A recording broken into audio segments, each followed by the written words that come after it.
Muy buenas noches.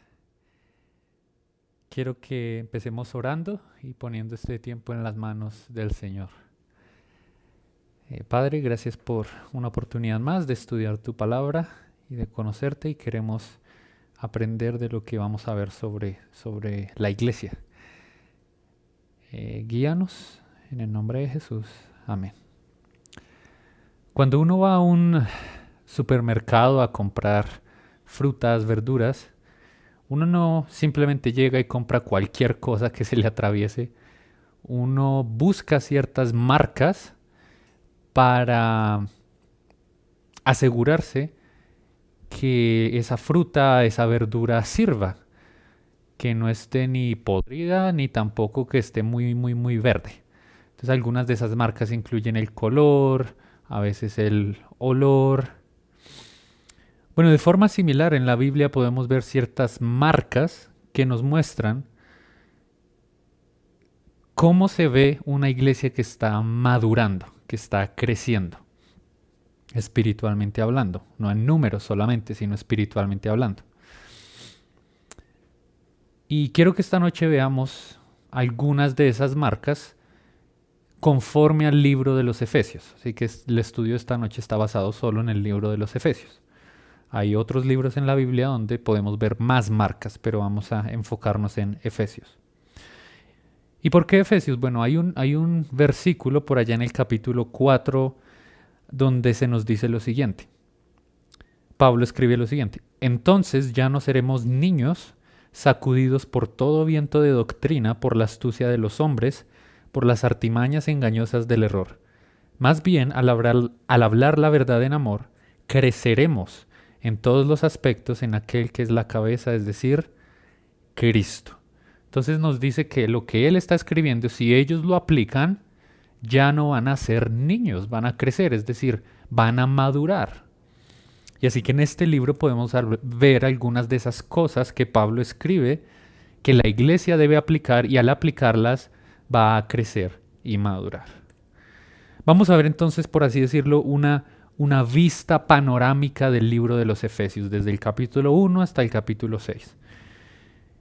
Y eso implica que vamos a movernos harto en este libro, así que los invito a que tengan la Biblia abierta y dedos ahí bien rápidos para moverse. Vamos a movernos para adelante y luego un poquito para atrás y así para ver estas ideas y estos elementos.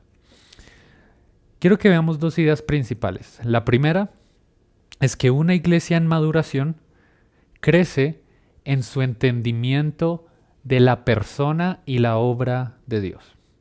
Una iglesia en maduración crece en su entendimiento de la persona y la obra de Dios. Si vamos a el primer capítulo del libro de los Efesios, ubiquémonos ahí, y en los primeros 3 capítulos Pablo nos va a hablar primordialmente de nuestro entendimiento. Esa es la palabra clave ahí. Él nos muestra, o en estos capítulos se nos describe la obra que Dios ha hecho por la iglesia, y se nos la describe de varias maneras. Por ejemplo, en el capítulo 1 se nos describe la obra de Dios como bendiciones espirituales. Leamos el versículo 3, por ejemplo. Dice: bendito sea el Dios y Padre de nuestro Señor Jesucristo, que nos ha bendecido con toda bendición espiritual en los lugares celestiales en Cristo. Dios ha bendecido a la iglesia con bendiciones espirituales. Ahora, ¿cuáles son esas bendiciones? Bueno, miremos el versículo 4, por ejemplo. Porque Dios nos escogió en Cristo antes de la fundación del mundo. Versículo 5. Nos predestinó para adopción como hijos para sí. Versículo 7. En Él tenemos redención mediante su sangre, el perdón de nuestros pecados. Versículo 9. Nos dio a conocer el misterio de su voluntad. Versículo 11. En Él hemos obtenido herencia, habiendo sido predestinados. Y versículo 13. En Él también ustedes, después de escuchar el mensaje del Evangelio y habiendo creído, fueron sellados en Él. Entonces todo esto nos describe las bendiciones espirituales con las cuales Dios ha bendecido a la iglesia. Nos ha escogido, predestinado, nos ha redimido, ha perdonado nuestros pecados, nos ha sellado, etc. Esa es la obra de Dios. Ahora, más adelante en este capítulo se nos describe la obra de Dios de otra manera. Se nos describe la obra de Dios como el poder de Dios que obró en Cristo, obrando también en nosotros. Entonces, por ejemplo, en el capítulo 1, versículos 19 al 20, leemos lo siguiente. ¿Y cuál es la extraordinaria grandeza de su poder, el poder de Dios, para con nosotros los que creemos, conforme a la eficacia de la fuerza de su poder? Es decir, Dios es poderoso y ese poder actúa en nosotros. Versículo 20. Ese poder obró en Cristo cuando lo resucitó de entre los muertos, lo sentó a su diestra en los lugares celestiales. Y ahora bajemos hasta el versículo 22. Y todo lo sometió bajo sus pies, y a él lo dio por cabeza sobre todas las cosas, a la iglesia. Entonces Dios es poderoso, ese poder obra en nosotros y nos dice, ese es el mismo poder que obró en Cristo y obra en nosotros. ¿Qué fue lo que Dios hizo en Cristo? ¿Cómo se vio ese poder en la vida de Cristo? Bueno, 3 palabritas claves ahí. Nos habla de que Dios resucitó a Jesucristo, lo sentó a su diestra y luego sometió todo a sus pies. Ahora, de manera interesante, en el capítulo 2 de Efesios, vamos allá, vamos a ver esas mismas 3 ideas en referencia a nosotros, a la iglesia. Es decir, esa es la manera en la cual el poder que obra en Cristo obra en nosotros. Por ejemplo, versículos 5 y 6 del capítulo 2. Aun cuando estábamos muertos en delitos, nos dio vida juntamente con Cristo. Nos resucitó. Versículo 6. Y con Él nos resucitó. Y con Él nos sentó en los lugares celestiales. Y si bajamos al versículo 19, leemos lo siguiente. Así pues, ustedes ya no son extraños ni extranjeros, sino que son conciudadanos de los santos y son de la familia de Dios. Están edificados sobre el fundamento de los apóstoles y profetas, siendo Cristo mismo la piedra angular. Entonces, en el capítulo 1 se nos dice que Dios resucitó a Cristo, lo sentó a su diestra y sometió todo bajo sus pies. Y en el capítulo 2 se nos dice que nosotros, la iglesia, somos personas que también fuimos resucitadas, que también fuimos sentadas a la diestra de Dios y que también estamos sometidos a Cristo, quien es la cabeza. El poder de Dios que obró en Cristo, obrando en nosotros. Entonces, esa es otra manera en la cual se nos describe la obra de Dios. Ahora, otra manera en la cual este libro nos describe lo que Dios ha hecho en la iglesia es hablándonos de un misterio en el capítulo 3.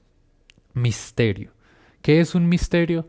Es un plan que Dios tenía y que por muchos años nos lo reveló, pero en una época determinada Él decidió revelar este plan suyo. Entonces en el capítulo 3 y los versículos 3 y 4 leemos lo siguiente. Que por revelación me fue dado a conocer el misterio tal como antes les escribí brevemente, en vista de lo cual leyendo podrán entender mi comprensión del misterio de Cristo. Ahora, ¿cuál es ese misterio? Que en otras generaciones no se dio a conocer a los hijos de los hombres como ahora ha sido revelado a sus santos apóstoles y profetas por el Espíritu. Bueno, todavía no nos ha dicho, pero en el versículo 6 ya nos dice cuál es ese misterio. Que los gentiles son coherederos y miembros del mismo cuerpo, participando igualmente de la promesa en Cristo Jesús mediante el Evangelio. Es decir, se nos describe la obra de Dios como un plan que Él tenía, que no reveló por mucho tiempo, pero que ahora sí lo ha revelado, el cual consistía en tomar personas de diferentes trasfondos, judíos, gentiles, colombianos, venezolanos, americanos, de todas nacionalidades, y ponerlos en un mismo cuerpo, la iglesia. Esa es la obra de Dios.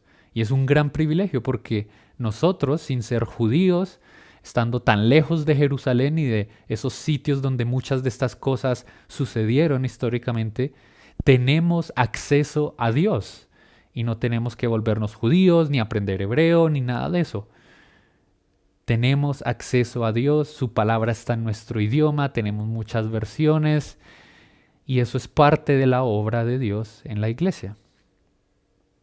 Ahora, otro tema importante en estos capítulos no es solamente la obra de Dios, sino que se nos explica el por qué Dios hizo esto o para qué. ¿Cuál es el propósito de Dios al hacer esta obra en la iglesia? Vayamos de nuevo al capítulo 1. Y en el capítulo 1, versículo 6, leemos lo siguiente. Para alabanza de la gloria de su gracia. Versículo 12. A fin de que nosotros, que fuimos los primeros en esperar en Cristo, seamos para alabanza de su gloria. Versículo 14. Al final del versículo. Para alabanza de su gloria. Entonces ahí como que vemos un patrón, ¿verdad? Capítulo 2, versículo 7. A fin, es decir, el propósito por el cual Dios hizo esto, es de poder mostrar en los siglos venideros las sobreabundantes riquezas de su gracia por su bondad para con nosotros en Cristo Jesús. Ahora capítulo 3, versículo 10. De este modo, la infinita sabiduría de Dios puede ser dada a conocer, ahora por medio de la iglesia, a los principados y potestades en lugares celestiales. Entonces, ¿por qué es que Dios hace toda esta obra? ¿Por qué nos da bendiciones espirituales? Porque es que Él usa el mismo poder que usó en Cristo con nosotros. Porque es que nos hizo parte de su iglesia, revelando este misterio que estuvo oculto por muchos años, para alabanza de su gloria. En otras palabras, Dios quiere mostrar su gloria, su sabiduría, su gracia, y nosotros somos un instrumento de eso. Somos, por así decirlo, una obra de arte que Dios quiere exponer en su museo y mostrar su gracia, su sabiduría, quién Él es y lo que Él puede hacer. Ahora, ¿por qué es que el Espíritu Santo en estos pasajes, mediante Pablo, quiere hablarnos de la obra de Dios y de su propósito? En otras palabras, ¿qué es lo que quiere que hagamos? ¿Cómo aplicamos esto a nuestras vidas? ¿Cuál es el propósito práctico? Bueno, esto lo podemos ver mediante dos oraciones que Pablo incluye en estos 3 capítulos. Vayamos de nuevo al capítulo 1. Versículos 17 al 19, leemos lo siguiente. Pablo escribe una oración. Yo pido, es decir, oro, que el Dios de nuestro Señor Jesucristo, el Padre de Gloria, les dé un espíritu de sabiduría y revelación en un mejor conocimiento de Él. Mi oración es que los ojos de su corazón les sean iluminados para que sepan cuál es la esperanza de su llamamiento, cuáles las riquezas de los santos, de la gloria, las riquezas de la gloria de su herencia en los santos, y cuál la extraordinaria grandeza de su poder para con nosotros, los que creemos, conforme a la eficacia de la fuerza de su poder. Así que ahí se nos dice, en pocas palabras, Pablo nos está diciendo, yo oro para que ustedes entiendan todas estas cosas que les estoy diciendo y para que así conozcan más a Dios. Vayamos a la siguiente oración que Pablo incluye, capítulo 3 y versículos 16 al 19. Le ruego que Él les conceda a ustedes, conforme a las riquezas de su gloria, el ser fortalecidos con poder por su espíritu en el hombre interior, de manera que Cristo habite por la fe en sus corazones. También ruego que, arraigados y cimentados en amor, ustedes sean capaces de comprender con todos los santos cuál es la anchura, longitud, altura y la profundidad. Y más adelante nos dice que eso se trata del amor de Cristo. Entonces, en resumen, ¿por qué nos dejó todo esto? ¿Por qué nos habla de la obra de Dios y de que Él hace eso para su gloria, para mostrar su gracia y su sabiduría? Lo que Él quiere lograr acá es que nosotros entendamos esas cosas y que mediante ese entendimiento conozcamos más a nuestro Dios y lo que Él ha hecho por nosotros y lo que Él quiere hacer en el mundo a través de la iglesia. Así que a manera de aplicación, esto nos muestra que una iglesia en maduración no puede ser meramente una iglesia pragmática. Es decir, una iglesia que se dedica solamente a hacer cosas. O hacer eventos y correr aquí, correr allá. Debemos crecer en nuestro entendimiento de Dios, de quién es Él, qué es lo que Él ha hecho. Fíjense que hasta este punto en el libro de los Efesios, Pablo no nos ha hablado de salir a hacer evangelismo, de correr, de las familias, de las parejas, de los niños, de los jóvenes, del ministerio tal, el ministerio otro. Por ningún lado, en 3 capítulos que nos hablan de la iglesia, por ningún lado ha mencionado eso, por el momento. ¿Y por qué? Porque su punto acá es que lo primero que debemos tener en cuenta es conocer a nuestro Dios y su obra, entender más quién es Él. Eso es un elemento clave de nuestro crecimiento como iglesia. Primero lo primero, crezcan en su conocimiento de Dios, entiendan, comprendan, estudian y ya ahí sí miramos lo demás, cómo hacemos. Así que esto implica que como iglesia, si queremos madurar, debemos buscar maneras de crecer en nuestro entendimiento, nuestro conocimiento de nuestro Dios y de su obra. Y esto lo podemos hacer de varias formas, por ejemplo, mediante estudios bíblicos o predicaciones que nos expliquen estas cosas, que nos expliquen qué es ser escogido, predestinado, qué es la adopción, qué es ser redimido, sellado, qué es el misterio de Cristo, qué es todo esto de la iglesia, qué es todo esto del poder de Dios obrando en Cristo y en nosotros. Eso es necesario, explicar la parte, por así decirlo, doctrinal es muy importante. Esto también debe hacerse mediante estudios bíblicos que sean claros, es decir, que no confundan, que expliquen. Porque como lo dijo Pablo en 1 Corintios 14, si algo no se entiende, no sirve. No sirve si no se entiende. Otra manera de crecer en nuestro entendimiento sería imitar el ejemplo de Pablo y orar. Él ora y pide entendimiento. Así que también deberíamos orar constantemente pidiendo a Dios que nos ayude a conocerlo mejor y entender mejor lo que Él está haciendo, lo que ha hecho y lo que hará. Así que esa es la primera idea. La segunda y última idea de este mensaje, lo cual vendría siendo la segunda parte del libro de los Efesios, capítulos 4 al 6, es que una iglesia en maduración busca vivir de una manera consistente con la obra de Dios. Una iglesia en maduración busca vivir de una manera que sea consistente con la persona y la obra de Dios. Leamos el versículo 1 del capítulo 4. Y yo llamo este versículo la bisagra del libro de los Efesios, porque nos junta las dos partes. Dice, yo pues, prisionero en el Señor, les ruego que ustedes vivan de una manera digna de la vocación con que han sido llamados. Así que nos está diciendo que hemos sido llamados, y ese llamado es los capítulos 1 al 3, y ahora que hemos sido llamados nos dice, bueno, vivan de una manera que sea digna, es decir, que sea consistente, coherente, que cuadre con lo que Dios les ha dado. Ahora, ¿cómo hacemos eso? ¿Cómo vivimos de una manera digna como iglesia? Bueno, hay varias maneras, muchas maneras. De hecho, en esta segunda parte del libro, Pablo nos va a incluir más de 40 imperativos, es decir, órdenes, diciéndonos hagan esto, esto, esto. Es bien opuesto a la primera parte del libro, mientras que en la primera parte lo único que nos dijo fue entiendan, conozcan. Nada de hagan, sino entiendan, conozcan, estudien, mediten. En la segunda parte ya nos va a decir, ahora sí, hagan.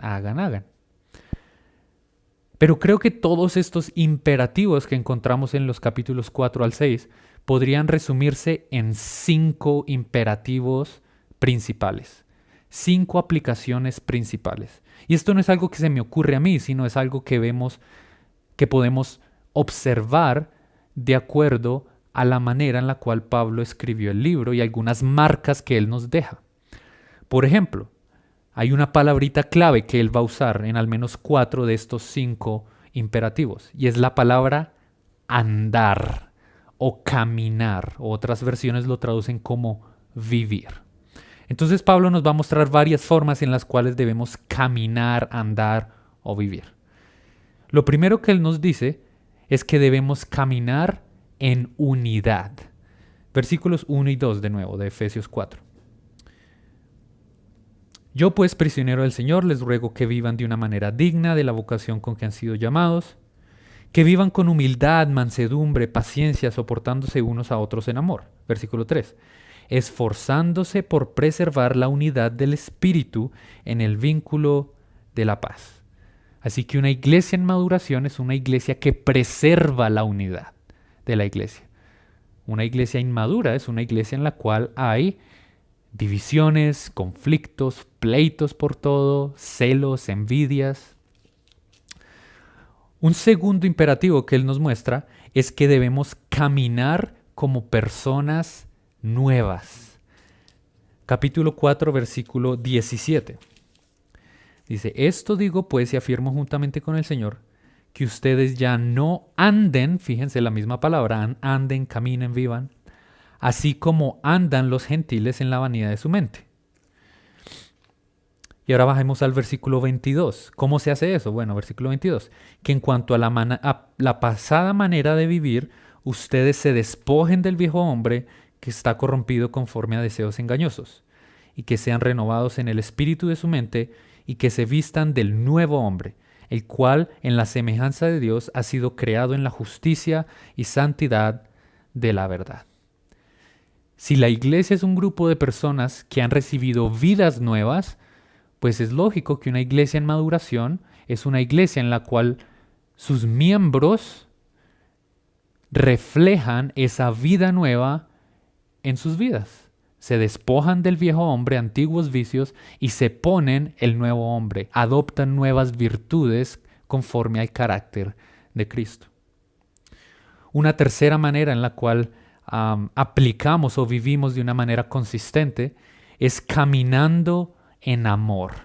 Capítulo 5 y los primeros 2 versículos dice, sean pues imitadores de Dios como hijos amados y anden, de nuevo la misma palabra, en amor, así como también Cristo les amó y se dio a sí mismo por nosotros, ofrenda y sacrificio a Dios como fragante aroma.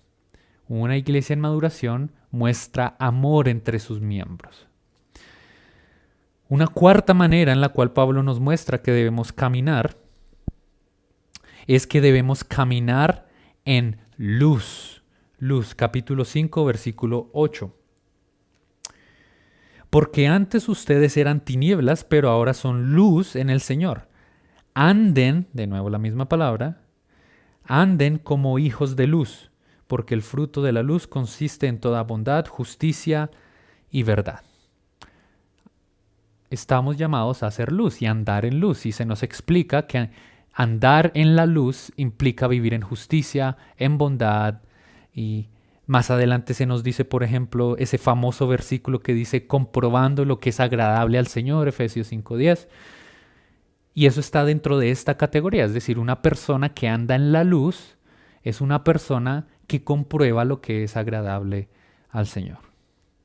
Una quinta manera en la cual Pablo nos anima a caminar es de la siguiente forma, caminando en sabiduría.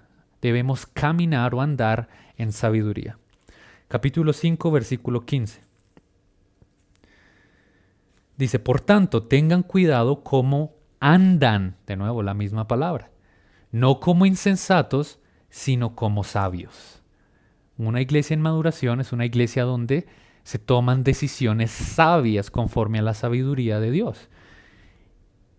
¿Y qué significa ser sabio? Bueno, podemos seguir leyendo esos versículos y nos va a hablar de Cosas como aprovechar bien el tiempo, estar llenos del Espíritu de Dios en vez de estar embriagados con vino.